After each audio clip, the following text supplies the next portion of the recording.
राष्ट्रवादी काँग्रेस पक्षाचा राष्ट्रवादी काँग्रेस पक्षाचा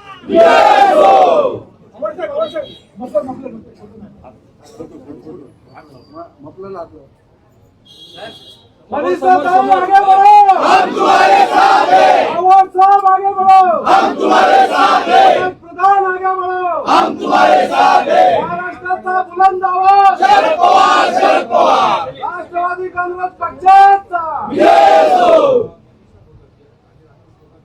राकेश दादा आगे बढ़ो, हम तुम्हारे साथ हैं। मनीषा ताई आगे बढ़ो, हम तुम्हारे साथ हैं। पवार साहब आगे बढ़ो, हम तुम्हारे साथ हैं। मनोज प्रधान साहब आगे बढ़ो, हम तुम्हारे साथ हैं। राकेश दादा आगे बढ़ो, हम तुम्हारे साथ हैं। मनीषा ताई आगे बढ़ो, हम तुम्हारे साथ हैं।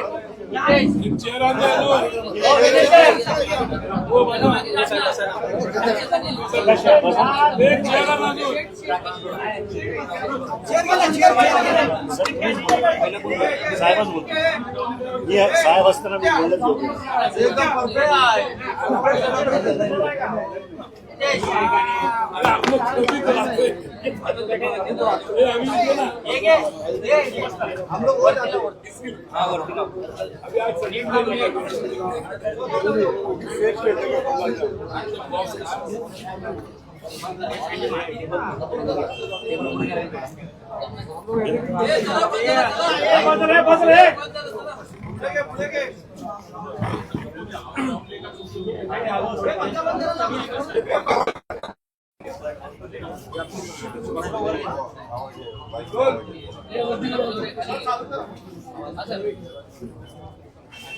कोणतरी प्रश्न विचारा, मग चालू करतो.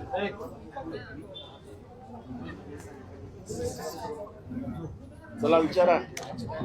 साहेब, मनीषा भगत आणि राकेश भगत यांनी प्रवेश केलेला आहे. पुन्हा एकदा त्यांची काय सांगा? मनीषा भगत या गेले अनेक वर्ष माझ्या परिचयाच्या आहेत. माझ्याबरोबर काम केलं आहे.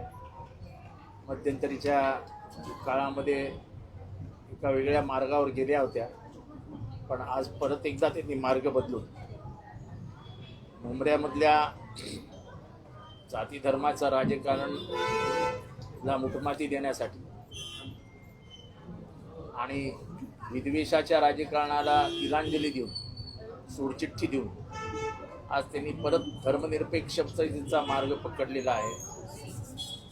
आज त्यांनी राष्ट्रवादी काँग्रेस पक्ष, शरद पवार या पक्षामध्ये प्रवेश केलेला आहे.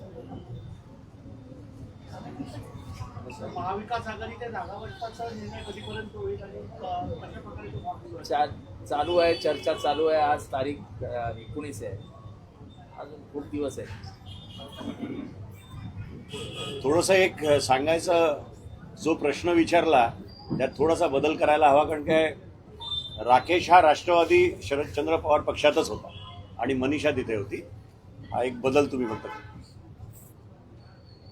पाहिलं तर ज्या मनीषाला तुमचा पार पडत आहे महाविकास मनसे असेल आणि उभाटा असेल मात्र इतर जे पक्ष आहेत, घटक पक्ष असतील, राष्ट्रवादी असेल किंवा काँग्रेस असेल, त्यांना कुठेतरी बोलवलं जात नाही अशी धुसफूस कुठेतरी सुरू आहे. असं मला तरी वाटत नाही, कारण का सगळ्या बैठकींना सगळे हजर होते.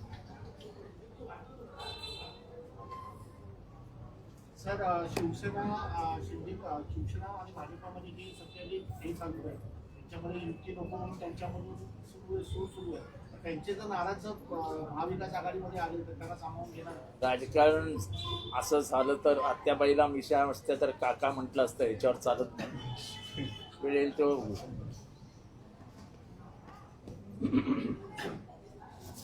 भाजपचे मंडळ अध्यक्ष देखील कुठेतरी नाराज दिसत आहेत की सर्वच मंडळ अध्यक्ष काय होणार नाही हो. नाराजी नाट्य त्यांनी सुरू केलंय.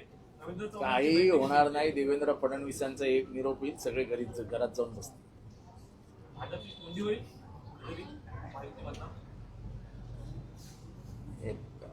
शेवटी जेव्हा मित्रपक्ष असतात, जेव्हा सरकारमध्ये एकत्र असतात, तेव्हा या सगळ्या घडामोडी घडत असतात. की अंतिमतः पक्षश्रेष्ठी त्याच्यामध्ये लक्ष घालून ते मिटवतात. आजपर्यंतचा आमच्या पक्षातलाही आणि सगळ्याच पक्षांचा अनुभव आहे. त्यामुळे मी सांगितले की देवेंद्र फडणवीस साहेबांचा एक निरोप येईल आणि सगळेजण आपापल्या घरात जाऊन बसतील. तर एक वेगळा राजकीय पक्ष घर कार्यक्रमामध्ये नितीश कुमारांनी गुटखा ओढल्याचं प्रकरण समोर आलं होतं. त्याच्यानंतर राजीनाम्याची मागणी होती. आपली काही भूमिका असणार? कारण काय त्यांनी राजीनामा द्यायलाच पाहिजे. असं आहे की नकाब, पडदा आणि हिंदू संस्कृतीतलं घुंगट याचं भारतीय संस्कृतीमध्ये अनन्यसाधारण महत्व आहे. घुंगट किंवा नकाब हा चेहऱ्यावरती जेव्हा ओढला जातो तेव्हा लज्जाचा बचाव करण्यासाठी असतो. आज एखाद्या भगिनीचा नकाब ओढणं किंवा वरती करणं म्हणजे तिच्या लज्जेला हात घालण्यासारखं, तिच्या सर्वस्वाला हात घालण्यासारखं आहे. हा अधिकार कुठल्याही मुख्यमंत्र्याला प्रजाने दिलेला नाही. मुख्यमंत्र्यांनी सर्व मर्यादा ओलांडल्या आहेत.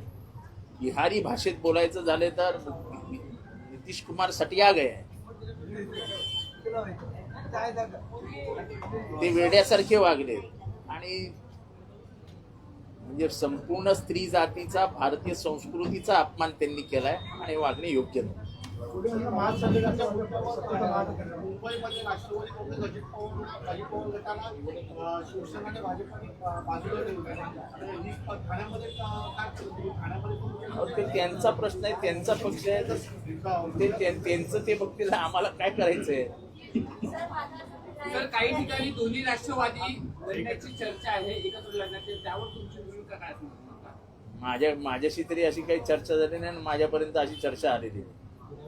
सर, जिल्ह्याचं राजकारण काहीतरी वेगळं असतं, त्यामुळे महाविकास आघाडीमध्ये जर मनसे सोबत आली जिल्ह्यामध्ये तर ती एकत्रपणे लढली नाही. जर तर असतं अर्थच नसतो. अजून चर्चा चालू आहेत, बघूया चर्चेवरती काय होतं. खूप वेळ आहे अजून. आज 19 तारीख आहे, 15 तारखेला निवडणूक आहे. महाविकास आघाडीमध्ये अजित पवारांसोबत राहणं म्हणजे भाजपच्या आत्मनिर्भर केल्यासारखं होईल असं ही गोष्ट खरी आहे की अजित पवार भाजप बरोबर आहेत आणि त्याच्यामुळे पक्षश्रेष्ठी काय निर्णय घेतील मला माहित नाही. पण अजित पवार हे सरकारमध्ये भाजप बरोबर बसलेले आहेत.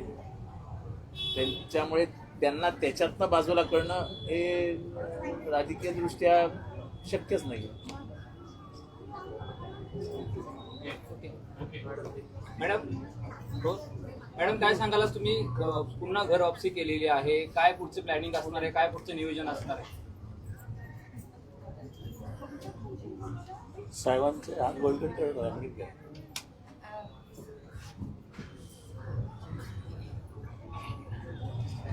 नेहमी जसं माझा भाऊ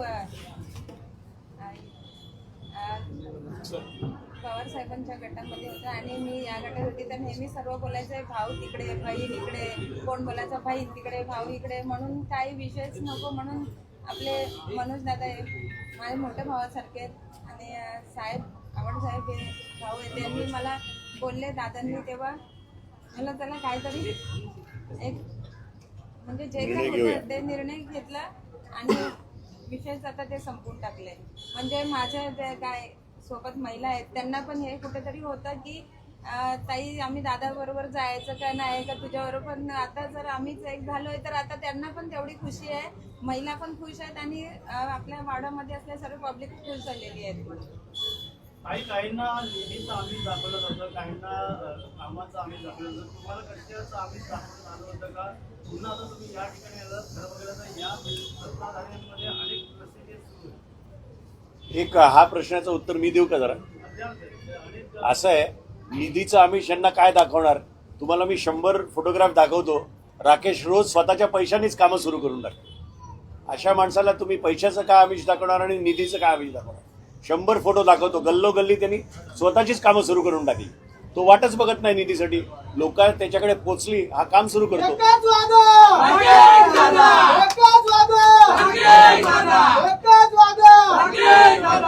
पवार साहेब आगे बढ़ो, हम तुम्हारे साथ हैं. मनोज दादा आगे बढ़ो.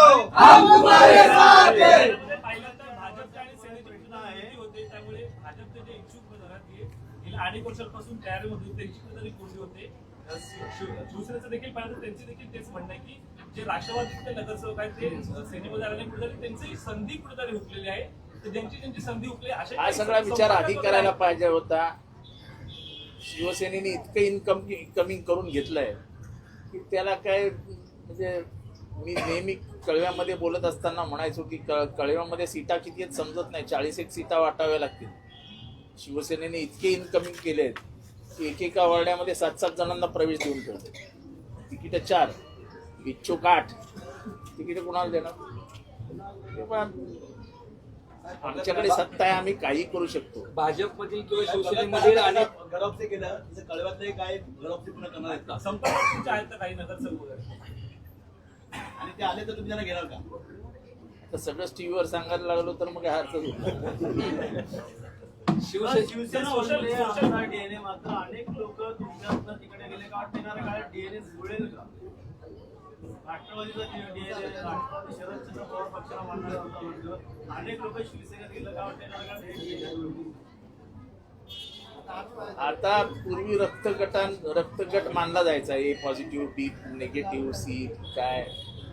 आता कुठला रक्तगटच राहिलेला नाही का. लोकांना निष्ठा आणि विचार हे काय राहिलेलंच नाही. कोणी कुठेही घुसतं.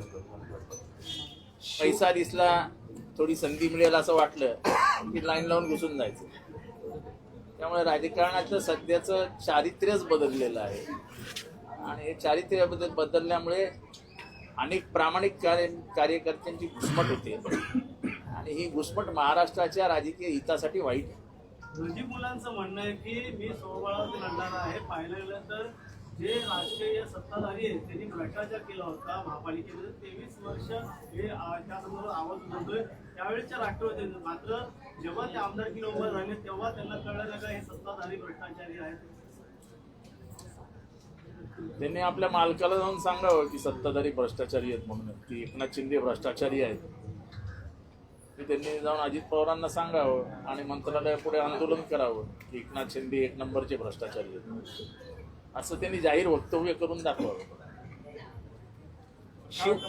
शिवसेना आणि भाजपमध्ये गेल्या अनेक वर्षापासून काम केलेले आहेत, मात्र युती झाल्यामुळे भाजप आणि शिवसेनेला अनेक नाराज आहेत. काही राजीनामे देणार आहेत, काही जणांनी मतदानावरती बहिष्कार टाकण्याचा इशारा केलेला आहे. असे जर ज्यांनी वार्डामध्ये काम केले ते आपल्याकडे आल्यानंतर त्यांना योग्य ते न्याय मिळणार का आपल्याकडे? अहो तर मी सांगितलं ना, अद्यापाईला मिशा असत्या तर काका म्हटलं असतं, याला काय अर्थ नसतो. हे येतील का ते येतील का, आम्ही काय दरवाजा उघडा ठेवून बसलेलो नाही वाट बघितलं लोकांच्या की दरवाज्यात कोण येते. तर तुमच्या काही कार्यकर्त्यांचा सोशल मीडियाच्या माध्यमातून काही चुकीच्या पद्धतीने गोष्टी आहेत ते व्हायरल करण्याचा प्रयत्न केला जातो. केलं जातं, त्याला काय त्याच्याने काय फरक पडतो. राजकारणाची पातळीच इतकी घसरत चालली आहे की त्याला काही स्तरच उरलेला नाही. त्यामुळे याच्या सगळ्या सवयी आपण करून घेतल्या पाहिजे. पण सर, माणिकराव कोकाटे यांची जागा आता मंत्रिमंडळात खाली झालेली आहे आणि धनंजय मुंडे यांचं नाव चर्चेत आहे. काय वाटतं, अमित शहाची भेट देखील घेतली मंत्रिपद मिळालं? वाल्मिक कराडचं भूत इतकं मानेवर बसलेलं आहे की त्याच्यावरती चर्चा न केलेली बरी. मात्र मंत्रिमंडळामध्ये जागा कोणाला मिळावी, ती जागा कोणाला देणार अहो ना, आम्ही त्या मंत्रिमंडळाचा सदस्य आहे ना. ज्या पक्षाच्या सदस्यांनी राजीनामा दिलाय त्या पक्षाचा सदस्य आहे. मला हा प्रश्न विचारून काय फायदा आहे? निवडणूक